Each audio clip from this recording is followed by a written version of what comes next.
알쏭달쏭 이해하기 어려운 법. 실제 사례를 통해 도움되는 법률 상식을 알아봅니다. 김범선의 난리법살. 수요일에 남자 법무법인 법승의 김범선 변호사 나와주셨습니다. 안녕하세요. 안녕하세요. 오늘은 되게 산뜻하게 네. 양복을 쫙 입고 오셨어요. 네. 오늘도 어김없이 재판이 있어가지고요. 아. 네, 저희 같은 경우에는 이제 넥타이까지 정중하게 갖춰 입어야 하기 때문에 네. 그러지 않으면 판사님께 혼납니다. 네. 그럼 우리 김범선 변호사의 스케줄은 의복으로 딱 표가 나네요. 그렇네. 예. 오늘은 또 방송으로 또 어떤 사연을 만나볼지. 네. 여러분, 뭐 부부가 살다가 이혼하는 경우는 있지만 또 네. 아이가 있는 경우는 부모의 역할은 그래도 계속 되는 거잖아요. 그런데 이 양육비 문제가 좀 있습니다. 직접 양육하는 부모가 아닌 양육권만을 가진 부모에게 가는 이 양육비가 있거든요. 이거 좀 복잡합니다. 양육비 문제가요. 현실과 또 법적인 권리가 또 어긋나는 경우가 있다고 하는데요. 오늘은 이혼한 부부의 양육비 문제에 대해서 사연 속으로 들어가 봅니다.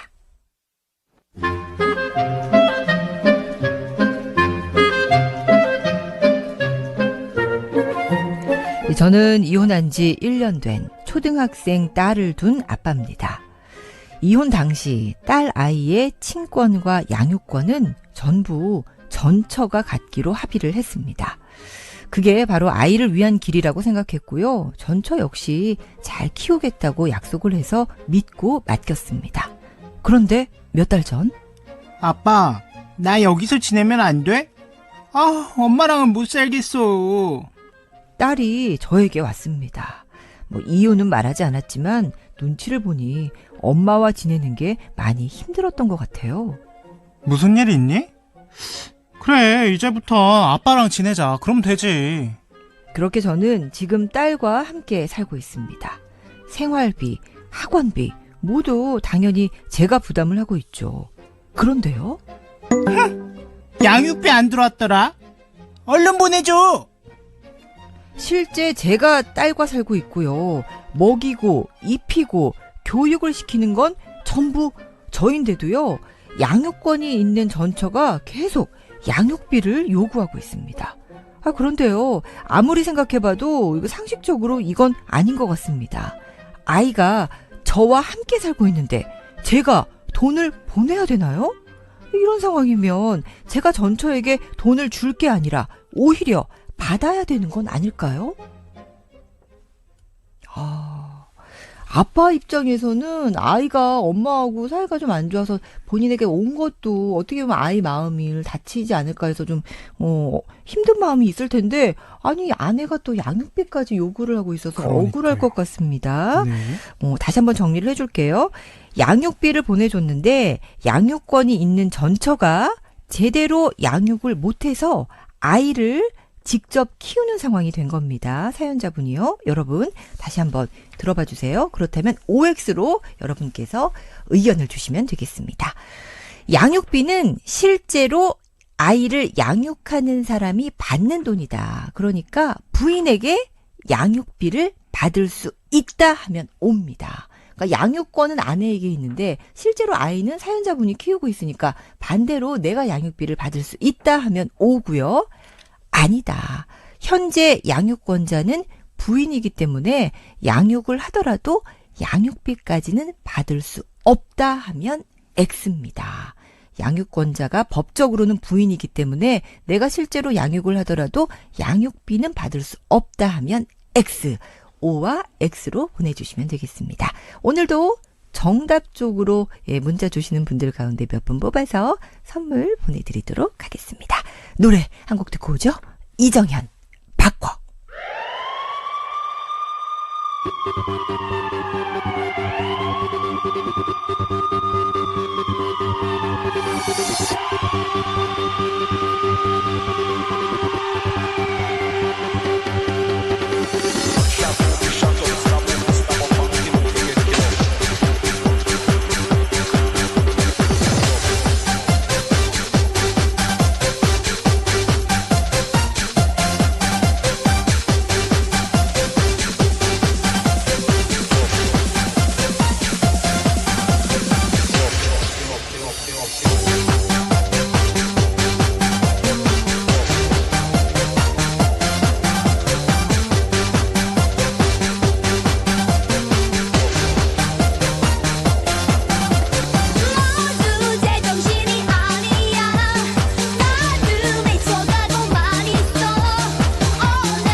김범선의 난리 법설. 오늘은 양육비에 대해서 이야기를 나누고 있는데요. 양육권은 아내가 가지고 있는데 실제 또 지금 양육을 하고 있는 분은 우리 아빠 사연자분이세요. 그렇다면 아내에게 오히려 양육비를 받아야 되는 것이 아닌가?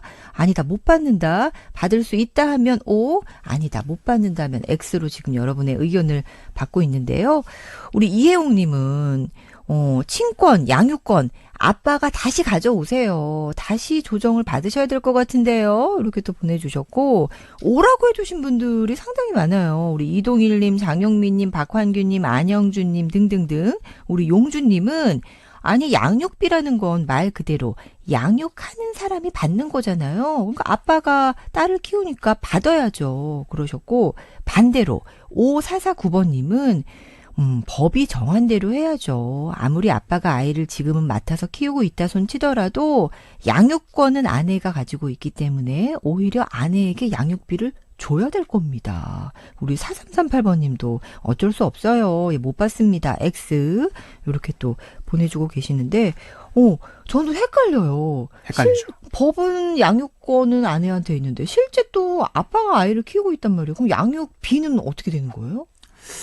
일단 오늘의 정답은 정답은? 받기는 힘들 것 같습니다. X예요. 네. 아빠가 아기를 키워도 양육비는 못 받아요? 네. 사실 원칙적으로 양육비는 실제 누가 아이를 키우고 있느냐에 따라 결정되는 게 맞겠죠. 네. 하지만 여기엔 아주 중요한 전제가 붙는데요. 네. 법적으로 인정받은 사람이어야 한다는 겁니다. 사연의 경우 실제로 아빠와 아이가 같이 살고 있어도 법적으로는 양육권자가 전 아내로 되어 있다면 현실적으로 양육비를 받는 것은 어렵습니다. 법원 입장에서 보면 지금 아빠가 아이를 데리고 있는 건 일시적인 보호일 수도 있다. 이런 해석도 가능하기 때문이에요. 그렇네요. 사실 법이 왜 있겠어요. 네. 정해진 대로 따라야 되겠죠. 근데 그렇다면은 양육비를 받지는 못하더라도 그전까지는 양육비를 아빠가 줬잖아요, 아내에게. 예. 근데 아내에게 양육비는 안 보내도 될 것 같아요. 전 부인이 지금 상황을 알고 있고 아이가 실질적으로 아빠와 함께 살고 있다면 양육비를 보내지 않아도 될 가능성은 있습니다. 네. 하지만 문제는 전 부인이 그 상황을 인정하지 않을 경우인데요. 아까도 말했듯이 법원은 이게 잠깐 데리고 있는 것인지 실제 양육이 넘어간 것인지를 판단하기 어렵기 때문입니다.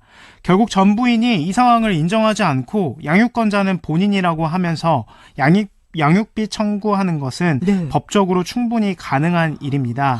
그리고 정말 독하게 마음 먹으면 양육비 이행명령이나 강제집행 등으로 돈을 받아낼 수도 있습니다.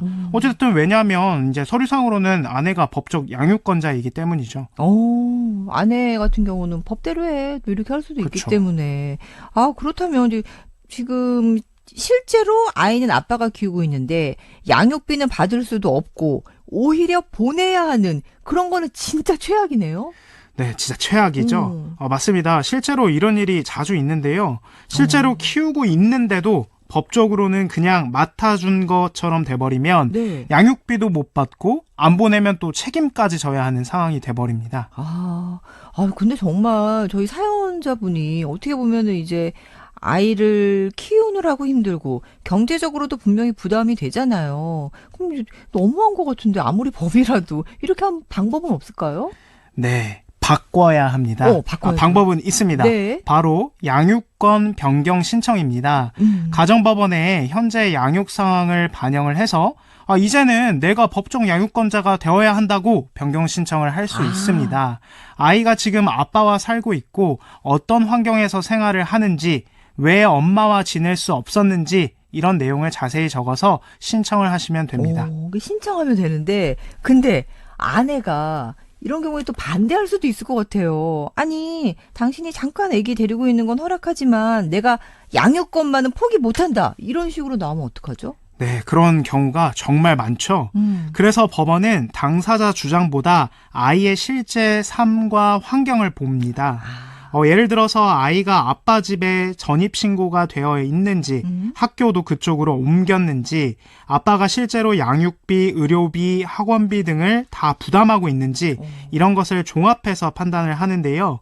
그래서 전 아내가 잠깐 맡긴 거다라고 주장을 해도 현실이 반대라면 법원은 아빠의 손을 들어줄 겁니다. 아, 그렇습니다. 요건 조금 따져봐야 되겠네요. 네. 아이의 마음은 어떨지도 궁금하고요. 그렇다면 잠시 날씨 안전정보 듣고 와서 또 이야기 이어가도록 하겠습니다. 이유정 캐스터. 법 앞에 내 편이 필요할 때 법무법인 법승협찬, 한국도로교통공단 TVN 30분 날씨와 재난안전정보입니다. 낮에는 포근하고 밤에는 쌀쌀한 전형적인 봄 날씨가 찾아왔습니다. 내일은 흐린 가운데 오늘보단 아침에 기온이 오르겠는데요. 인천은 12도에서 출발해 19도까지 뛰겠습니다. 일교차는 여전히 10도 이상으로 심하겠습니다. 체온 조절에 신경 써주셔야겠습니다. 인천과 경기 남부엔 내일 이른 새벽에 비가 오겠고요. 그 밖에 수도권엔 아침까지 빗방울이 떨어지겠습니다. 비의 양은 5mm 미만으로 예상되는데요. 많은 비는 아니지만 돌풍과 천둥, 번개까지 동반해 요란하겠습니다. 한동안 수도권엔 계속 강한 바람이 불겠고요. 바닷바람도 거세겠습니다. 서해 중부 먼바다엔 풍랑 예비특보가 발표됐습니다.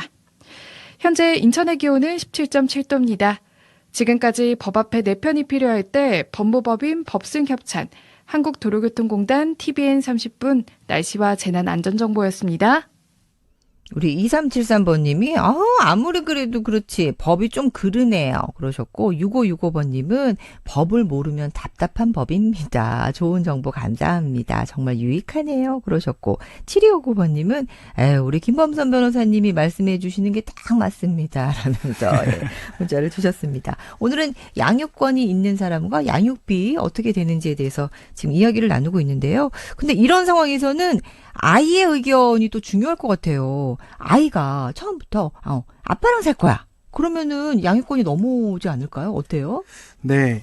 이제 아이와 관련된 가정법원에서의 사건에서 이혼할 때 흔히들 이제 아이가 이제 사건 본인이라는 단어로 이제 표현이 되기도 하는데요. 네. 이러한 사건에서 가장 중요한 거는 아이의 의견입니다. 굉장히 중요합니다. 네. 그리고 13세 이상인 경우에는 법원은 반드시 아이의 의견을 들어야 하고 네. 그보다 어린 경우에도 일관되게 구체적으로 자신의 생각을 표현한다면 법원은 절대 가볍게 보지 않는데요.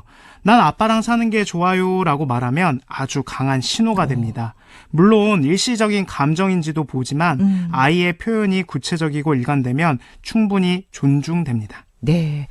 이게 양육권이 그러면서 조정될 수도 있다는 말씀이신데 네. 그런데 또 아이기 때문에 아이가 13세 미만이면 또 자라면서 마음은 바뀔 수도 있잖아요. 그렇죠. 나중에는 또 엄마랑 살고 싶다. 이렇게 되면 또 어떻게 되는 거예요?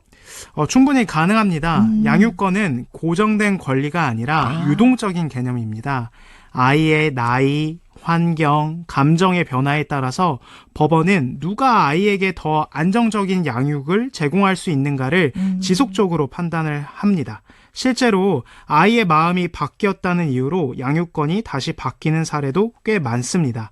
법적 권리인 양육권을 갖는 것도 중요하지만 그보다 더 중요한 건 아이와의 관계를 꾸준히 잘 유지하는 것이라는 점을 알고 계시면 좋을 것 같습니다. 네.